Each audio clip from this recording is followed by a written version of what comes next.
Thank you. You mentioned, Deputy Prime Minister, the emergency services. Of course, we're having this conversation almost just over 24 hours after a terrible tragedy was played out on London streets. And again, and I think you joined in the House yesterday, in praising the work of the emergency services here in London. A word on that, and a word on, if you would, the number of high-rises going up in our great city is increasing.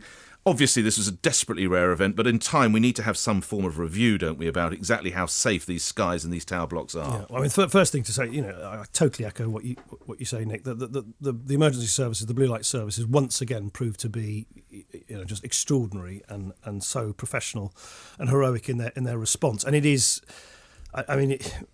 it's so tragic, of course, that 2 lives were lost. But you just shudder to think what might have happened if that helicopter had landed elsewhere.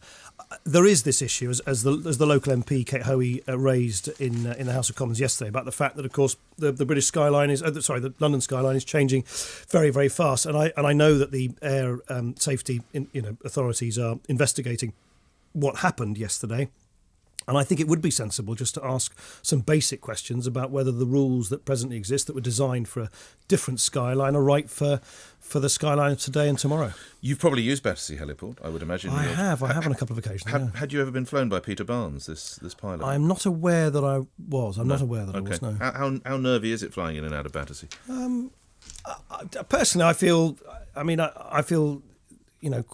I felt sort of quite comfortable. Right. I mean, I've only done it sort of not that many times, and it's always quite sort of nice weather, and it's an amazing an amazing experience in a way. And they're very, very skilled pilots. That's why I think we do need to look at this very carefully, because this pilot, by all accounts, was one of the most experienced pilots using that heliport. So we do need to find out what happened.